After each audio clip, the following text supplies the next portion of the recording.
வணக்கம் மக்களே, நான் உங்க கூகுள். மக்களே, கர்நாடகாவில் ஒரு மோசமான ஒரு சம்பவம் வந்து நடந்திருக்குங்க. உண்மையும் இந்த சம்பவத்தை எல்லாம் கேட்கும்போது மனசு அவ்வளவு பதைக்குது. அநியாயமா இந்த அப்பாவி உயிர்கள் வந்து பறி போகுது பாத்தீங்களா? அதெல்லாம் நினைக்கும் போது உண்மையும் என்னடா மனுஷங்க நீங்க அப்படின்ற மாதிரி தான் சொல்ல தோணுது அத்தகைய செயல்களை செய்யக்கூடிய அந்த நபர்களை பார்த்து.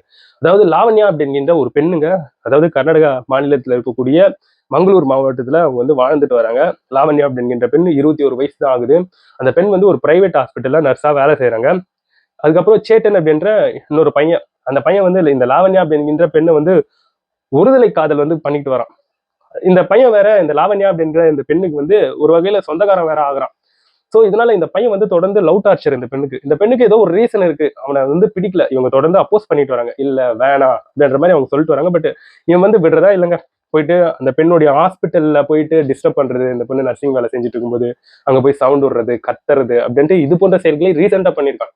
அங்க ஹாஸ்பிட்டல்ல இருக்கக்கூடிய ஸ்டாஃப்ஸ் எல்லாமே இவனை திட்டி அப்பயே வெளியே அனுப்பியிருக்காங்க. ரீசெண்டா என்ன நடந்திருக்குன்னா, அதாவது போன 16th அந்த பெண் வந்து அந்த பிரைவேட் ஹாஸ்பிட்டல்ல ஒர்க் பண்ணிட்டு வீட்டுக்கு போகணும் அப்படின்ட்டு கேஎஸ்ஆர்டிசி அப்படின்ற ஒரு பஸ் ஸ்டாப்ல மங்களூர்ல இருக்கக்கூடிய ஒரு ஏரியாவில் ஒரு பஸ் ஸ்டாப்ல வந்து அவங்க வந்து நின்றுட்டு இருக்கும்போது அவன் என்ன பண்றான்னா அந்த பெண்ணை நோக்கி தப தபன்ட்டு ஓடி வராங்க இந்த சேட்டன் அப்படிங்கிற பையன்.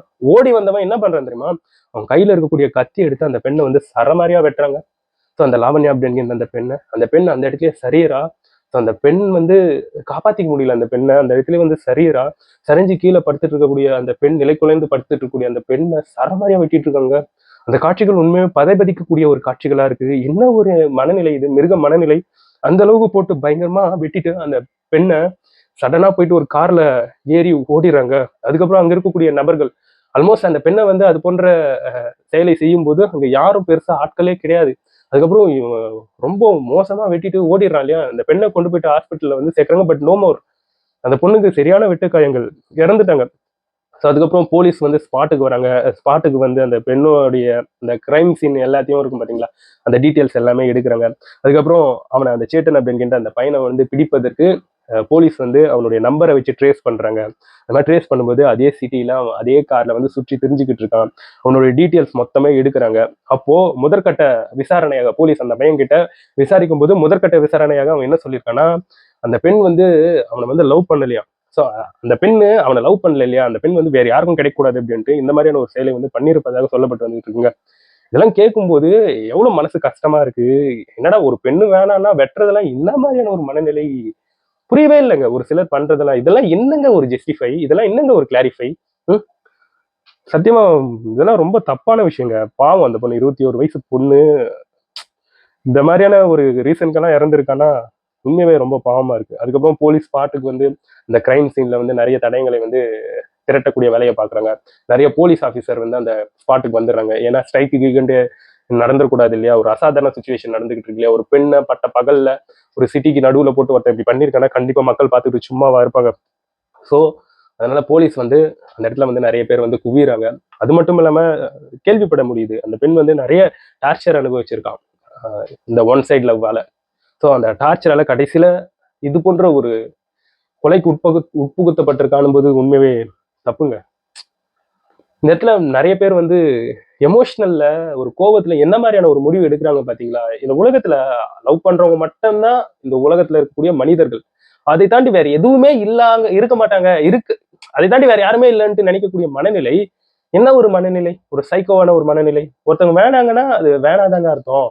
அப்படி அவங்கள வற்புறுத்தி கட்டாயப்படுத்தி கல்யாணம் பண்ணி திருமணம் பண்ணி என்ன ஒரு இன்பத்தை காண போறாங்க? பிடிக்கலன்னா பிடிக்கலன்ட்டு தான் அர்த்தம். இந்த உலகத்துல நிறைய பேர் இருக்காங்கய்யா. அவங்கள பார்த்து நம்ம அன்பை வந்து கொடுக்கலாம். ஸோ நான் திருப்பியும் சொல்றேன். எல்லா சம்பவத்திலையும் இதை தான் சொல்லிக்கிட்டு இருக்கேன். கடவுள் ஒருத்தவங்களை வந்து இந்த உலகத்துல வந்து பிறக்கும்போது இவங்களுக்கு இவங்க தான் அப்படின்ட்டு எழுதி யாரையும் வந்து பிறக்க வைக்கப்படுவதில்லை. புரியுதுங்களா? ஸோ இந்த உலகத்துல உன்னை விட ஒண்ணு பெஸ்டா தான் இருக்கும். இன்னைக்கு இந்த பொண்ணோ இல்ல இந்த பையனோ உங்களுக்கு கிடைக்கலன்னு வைங்க, நாளைக்கு அதை விட பெஸ்டானது கிடைக்க போகுது. அதுக்கு பொறுமையும் நிதானமும், அப்போ அந்த சமயத்துல இருக்கக்கூடிய டிப்ரெஷனை எப்படி நம்ம வந்து போக்கணும் அப்படிங்கிற அந்த வலிமை கிடைத்தாலே போதும், வாழ்க்கை செழிச்சிடும். இப்ப அந்த பெண்ணுடைய வாழ்க்கையும் அந்த பொண்ணு பாவம் செத்தே போச்சு. இவனை தூக்கி ஜெயில போட்டுருவாங்க. என்ன என்ன நடந்துருச்சு இப்போ? என்ன ஒரு பிளஸ்? என்ன ஒரு ஆதாயம்? வேஸ்ட், எல்லாமே வேஸ்ட். சோ நான் திருப்பியும் சொல்றேன். ஒருத்தவங்க வேணான்ட்டு போறாங்கன்னா அது வேணாதான். அது அப்பேற்பட்டிருக்கவங்களை கூப்பிட்டு நிறுத்தி வற்புறுத்தி அடிச்சு பிடிச்சு கொலை பண்ணி என்ன சாதிச்சுட்டு போறோம்? அவங்கள அப்படி வற்புறுத்தி கூட வச்சுக்கிட்டா கூட அவங்க முன்ன பின்ன போக மாட்டாங்க அப்படின்றது என்ன ஒரு சாத்தியமான ஒரு விஷயம். எப்பயுமே ஒரு புரிதலின் பெயர்ல வரக்கூடிய லவ் தான் கடைசி வரைக்கும் நிலைச்சிருக்கும். நல்லா யோசிச்சு பார்த்துக்கோங்க. அதுதான் நல்லதும் கூட. ஸோ சும்மா ஒருத்தவங்களை வந்து ஃபோர்ஸ் பண்ணி கூட உட்கார வச்சுக்கிறதுலாம் அது ஒரு வகையான தப்பான ஒரு விஷயத்துக்கு தான் நாளைக்கு வழி நடத்தி செல்லும். ஸோ அதனால தயவு செஞ்சு ஒருத்தவங்க போறாங்கன்னா ஃப்ரீயா விட்டுருங்க. அவங்களே புரிஞ்சுப்பாங்க. திரும்பி வருவாங்க. அப்படி புரிஞ்சுக்கலைன்னா வேற இருக்கே அந்த உலகத்துல. எதுவா இருக்கட்டும். ஜஸ்ட் லவ், கேர்ள், பாய் அப்படின்ட்டு அதை மட்டும் பொருட்படுத்து. ஏதோ வேணா இருக்கட்டும். ஜஸ்ட் டைம் நம்மளை ஃபர்ஸ்ட் நம்மளை ஒழுங்காக்கிக்கணும். அதற்கு நம்ம டிசர்வா அப்படின்றத நம்ம பார்த்துக்கணும்.